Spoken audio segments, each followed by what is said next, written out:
Hi everyone, কেমন আছেন সবাই? আমি তিশা হায়দ্রাবাদ থেকে, আর আপনাদের সকলকে স্বাগত জানাই দ্য লিভিং রুট ব্লগস এর একটা নতুন ভিডিওতে। তো ব্লগটা এখন থেকে শুরু করলাম। এখন বাজে রাত 12টা আর আমরা মোটামুটি রেডি। এখন একটু খানিকক্ষণের মধ্যেই বেরোবো। আর এখান থেকে মোটামুটি আমরা যে রিসর্টটায় থাকবো, ইরাই সাফারি রিট্রিট, ওটা হলো মোহরালি গেটের কাছে, মোহরালি কোর গেটের কাছে। আর ওটা এখান থেকে আমাদের বাড়ি থেকে অ্যারাউন্ড 420 কিলোমিটার্স 430 কিলোমিটার্স মতো ডিস্টেন্স। তো যেতে দেখাচ্ছে তো 8.5 ঘন্টার মতো সময় লাগবে, বাট জানি না কতটা টাইম লাগবে, বিকজ রাস্তায় বৃষ্টি পাবো, আর বৃষ্টিতে NH40 করে কিছু কিছু জায়গায় একটু রাস্তার হাল একটু খারাপ। তো দেখা যাক। সুপ্রতিম তো অলরেডি ব্যাগ নিয়ে বেরোচ্ছে, আর আমি এই আইস বক্সটা এখন প্যাক করে নিয়ে তারপরে বেরিয়ে আপনাদের সাথে দেখা হচ্ছে।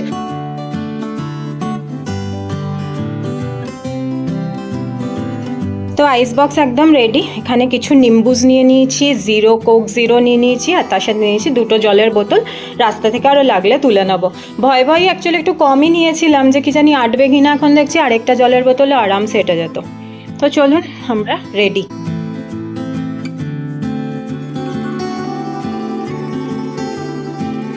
সুপ্রতিম আগেই সব লাগেজ নিয়ে নিচে চলে গেছে। আমি ফাইনালি ঘরের সব চেক টেক করে, লাইট বন্ধ করে, লক করে এবার নিচের দিকে যাব। কেউই এক্সপেক্ট করিনি। আমি শুধু আধ ঘন্টা আগে বলেছি যে এই অয়নদা ভেলকি মারছে না তো, এই সুমনদার হাবভাব দেখে আমার মনে হচ্ছে একটা ভেলকি কেস আছে। জল আছে না? হ্যাঁ হ্যাঁ, আইস বক্সে জল আছে, নিয়ে নাও। কিন্তু বরঞ্চ আমি উঠলেই বেস্ট ছিল গো। কেন? আমি উঠলে কি বলে একটা বড় জায়গা চলে যায়। ব্যাগ নিয়ে নিচ্ছি। হ্যাঁ তানি, হেভি দিলে। এই আমরাই কেন বলির বকরা, আমাদেরকে একটু বলবে গো। সবাই সব জানে। কি হলো সেটা বুঝতে পারলেন কি? এই অয়নদা লাস্ট মোমেন্ট অবধি বলে এসছে যে তারোবা ট্রিপে সে আসতে পারবে না। আর দেখুন এখন কিরম গাড়ি নিয়ে আমাদের বাড়ির সামনে দাঁড়িয়ে আছে। তাও আবার গাড়িটা একটু দূরে রেখেছে যাতে আমরা বুঝতে না পারি। আর সুমনদা আর তন্দ্রিমা আমাদের ভুলভাল গল্প দিয়ে খানিকটা রাস্তা হাঁটিয়ে নিয়ে এলো। সবাই মিলে সুপ্রতিম আর আমাকে ভেলকি দেখালো, আর সেই ভেলকির গল্পই এখন সবাই মিলে সুপ্রতিমকে শোনাচ্ছে। যাই হোক, সারপ্রাইজটা কিন্তু দারুণ ছিল, আর সুপ্রতিমের মুখে শেষমেশ হাসিও ফুটেছে। নয়তো অয়নদা যাচ্ছে না শুনে সে তো ব্যাগই গোছাচ্ছিল না। এখন আমরা বেরিয়ে পড়েছি, আর রাস্তায় হালকা হালকা বৃষ্টিও আছে। আজ আমাদের এই সারপ্রাইজে যা অ্যাড্রিনালিন রাশ হয়েছে, মনে তো হয় না রাতে কেউ ঘুমাবে বলে। আজ সারাটা রাস্তা আমরা অয়নদার সাথে জাগতেই যাব। আর অয়নদার হাতে যখন স্টিয়ারিং আছে তখন তো কোনো চিন্তা নেই। সারা রাত গাড়ি চালিয়ে অয়নদা ঠিক আমাদের সকাল সকাল তারোবা পৌঁছিয়েই দেবে। এই ব্যাপারে আমাদের মধ্যে কারোরই কোনো সন্দেহ নেই। এখন হলো রাত 1টা। আমরা নিয়ে নিয়েছি আমাদের ফার্স্ট ব্রেক, এইখানে টি ব্রেক। এখানে সবাই চা খাচ্ছে। আর সারপ্রাইজিংলি অয়নদার আসার কথা ছিল না, কিন্তু অয়নদা আসছে। এই হলো অয়নদার গাড়ি। এখানে দাঁড়িয়ে আছে তন্দ্রিমা, অর্ণব, সুপ্রতিম, আর এইখানে বসে আছে আমাদের জুজুবুড়ো সুমনদা, বসে বসে চা খাচ্ছে গাড়িতে। আর আসল যে ব্লাফ মেরেছে সে ওইখানে চুইংগাম কিনছে দোকানে, ওই যে ব্লাফ মাস্টার। চা পর্ব শেষ করে আমরা আবার যাত্রা শুরু করলাম।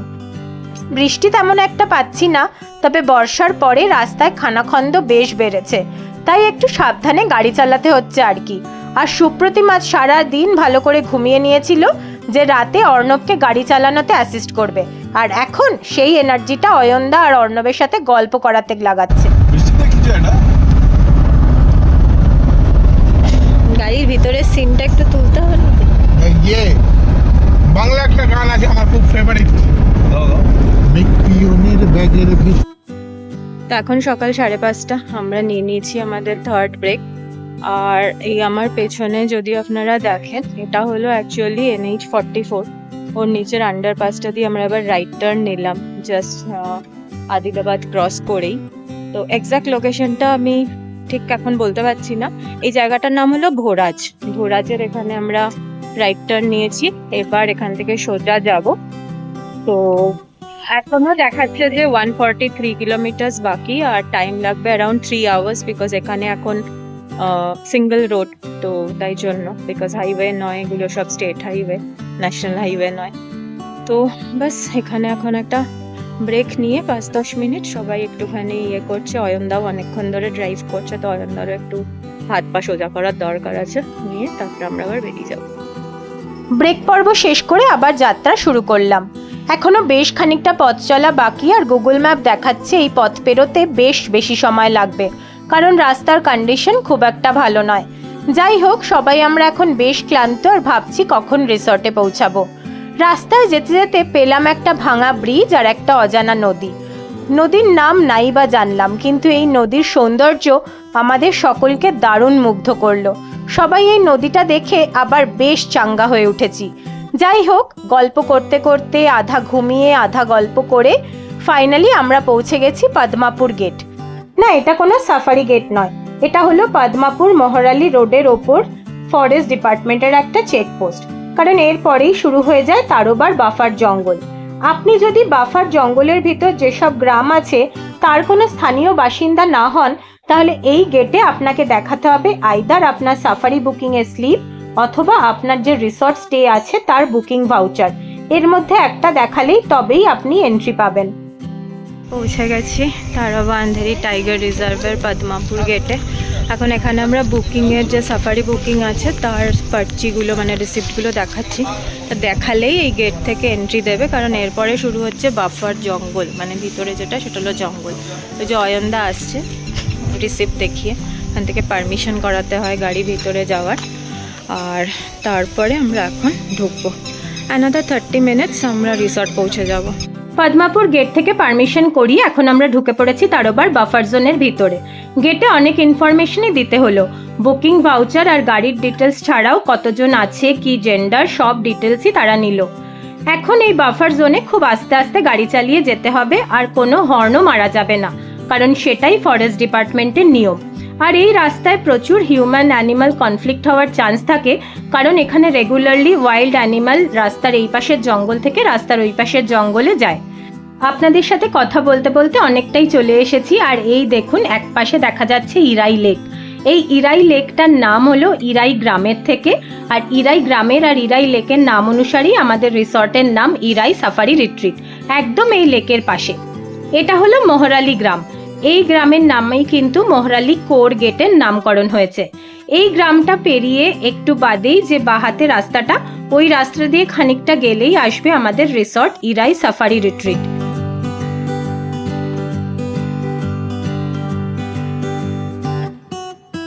এই বাদিকে টার্ন নিয়ে এবার আমরা চললাম আমাদের রিসর্টের উদ্দেশ্যে। আর বাদিকে টার্ন নেওয়ার পরেই দেখুন শুধু সবুজ আর সবুজ। এখানে এলে মন প্রাণ চোখ সব জুড়িয়ে যায়। শহরের কোলাহল থেকে দূরে এই জায়গাটা একদম অন্যরকম লাগে।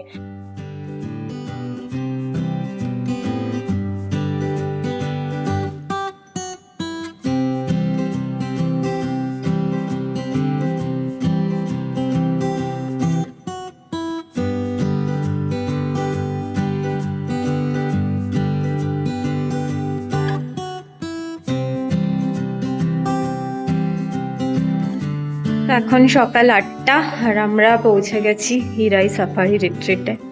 অনেক দিন বাদে আমি এখানে এলাম, ভীষণ সুন্দর এখানকার ইন্টেরিয়ারটা।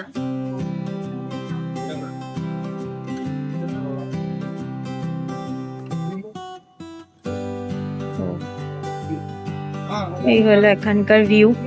এটা হলো রিসেপশন এরিয়া, এখানে একটা সিটিং এরিয়া আছে, এই পাশে একটা সিটিং এরিয়া আছে, ভীষণ সুন্দর। আমি রিসর্টের পুরো একটা ট্যুর বানাবো। আমার কাছে খুব কম সময় আছে এবার হাতে, but still I will try. ভীষণ সুন্দর এই জায়গাটা। আর এটা হলো এটা রেস্টুরেন্ট এরিয়া।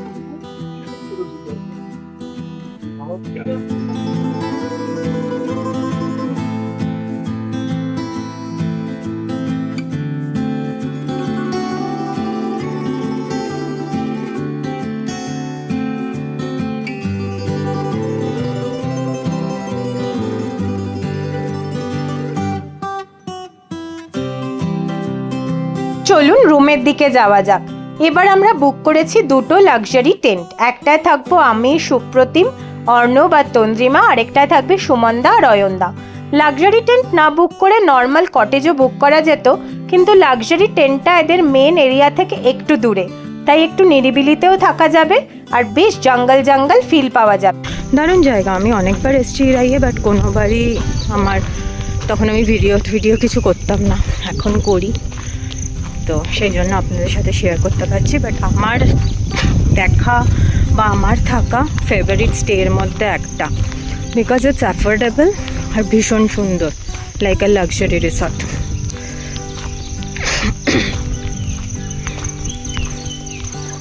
তো এই হলো আমাদের রুম, এই হলো আমাদের রুমের বাইরের লুক, আর ভেতরে গিয়ে দেখাচ্ছি পরে, একটু বাদে আপনাদেরকে রুম ট্যুর দিচ্ছি, কারণ ওরা একটুখানি এখন সেট করছে রুমটাকে, আপনাকে একটু পরে রুম ট্যুর দেব। তো এই হলো আমাদের লাক্সারি টেন্ট রুম। এখানে পাশে আছে একটা double bed, bed side table, সেখানে একটা স্টাডি টেবিল, এখানে একটা চেয়ার, এখানে আছে একটা সোফা, সেন্টার টেবিল, এখানে একটা টেবিল, এখানে একটা টেবিল, এদিকে আরেকটা বেড, এখানে আছে একটা ছোট্ট টিভি, এখানেও আছে বেড সাইড টেবিল, আর এসি তো আছেই দুদিকে দুটো। আর এটা হলো সাইডের একটা অ্যান্টি রুম মতো, যেখানে এখানে আছে একটা বড় লফট, এখানে আছে একটা ক্লথ অর্গানাইজার, এখানে হলো বেসিন, আয়না, আয়নাতে আমি, আর এখানেও একটা ওয়াশ এরিয়া আছে, এখানে একটা মিনি ফ্রিজ, এখানে একটা চিমনিও আছে, যদি কেউ কুকিং কিছু করতে চান করতে পারেন, প্রভিশন ওরা দিতে পারে হয়তো। আর এখানে আছে সব টিকিট এইসব। আর এইটা হলো এখানকার স্পেশালিটি, এখানে একটা আছে বিশাল বাথটাব আর সব স্নান করার সরঞ্জাম, টাওয়েল, সবকিছু।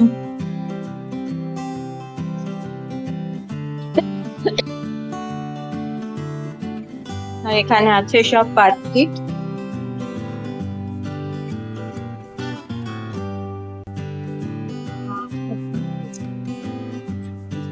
আর এটা হলো আরেকটা ওয়াশরুম, এখানে কমোড সিস্টেম আছে, এখানে বেসিন, এখানে একটা খুব সুন্দর আয়না, আর এখানে হলো শাওয়ার এরিয়া,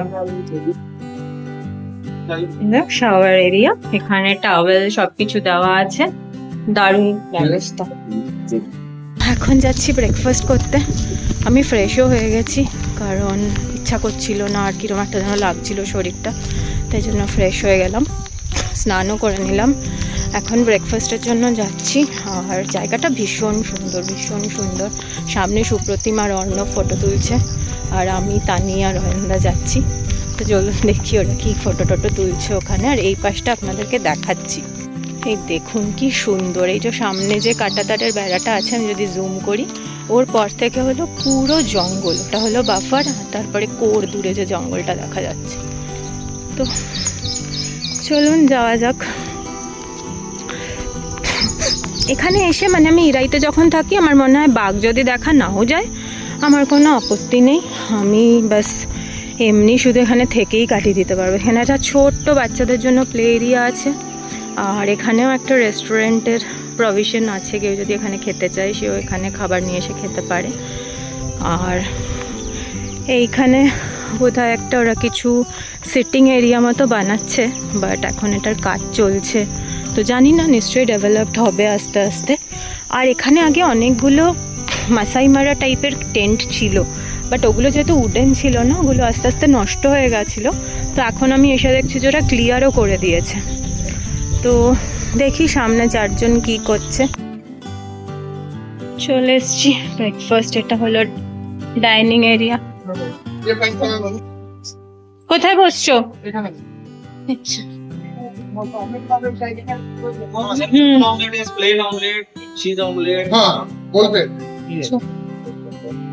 কি আছে এখানে? আছে জুস, এখানে আছে ফ্রেশ কাট ফ্রুট, এখানে আছে কার্ড, এখানে আছে তাই পোহা, আর বাকি আমরা যে অর্ডার দেবো তাই। হ্যাঁ,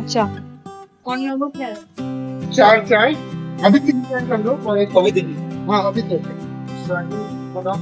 হ্যাঁ, ওটা হলো এখানকার কাউন্টার।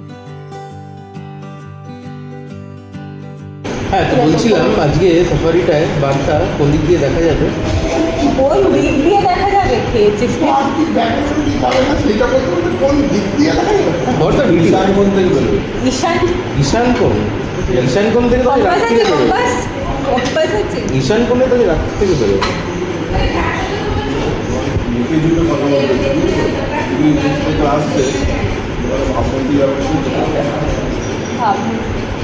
তুমি বলো কোন কোন দিয়ে বেরোবে বাঘ আছে? কোন কোন দিয়ে মানে আমি বাঘের ব্যাপারে তখন কথাই বলছি। সুমনদা, বাঘের ব্যাপারে কোনো বক্তব্য? এই সুমনদা, সুমনদা আমি ঘুমাবো, বাঘ যদি দেখতে পাস আমাকে জাগিয়ে দিস। আমার তো কোনো বাঘ দেখার প্রশ্ন নেই, কারণ আমার আধার নেই, যখন আমাকে কেউ ঢুকতেও দেবে না, তাই না না ঢুকতে দেবে। ব্রেকফাস্ট শেষ করে এবার আমরা সবাই রুমের পথে চললাম। সবাই বেশ টায়ার্ড, এবার সবাই গিয়ে একটু রেস্ট নেব। আর শুনলেন তো আমাদের ব্রেকফাস্ট টেবিলের আলোচনা। সাফারিতে আসলেই আমাদের বাঘ নিয়ে, জঙ্গল নিয়ে এইসব ভুলভাল আলোচনাই হয়ে থাকে। আর আমরা ঘুরতে এসেছি আর কিছু ভুলভাল হবে না সেটা তো হতেই পারে না। সবাই আমরা আইডি কার্ডের হার্ড কপি নিয়ে এসেছি, কিন্তু সুমনদা আনতে ভুলে গেছে। এখন আমরা সবাই খুব টেনশনে আছি যে হার্ড কপি না দেখালে সুমনদাকে সাফারিতে ঢুকতে দেবে না দেবে না। এখানে সবাইকে জিজ্ঞাসা করলাম, কেউ বলছে দেবে, কেউ বলছে দেবে না। যাক, কি আর করা যাবে।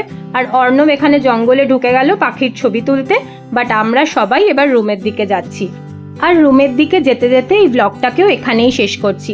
আপনাদের যদি আমার এই ব্লগগুলো ভালো লেগে থাকে তাহলে লাইক, শেয়ার, কমেন্ট, সাবস্ক্রাইব অবশ্যই করবেন।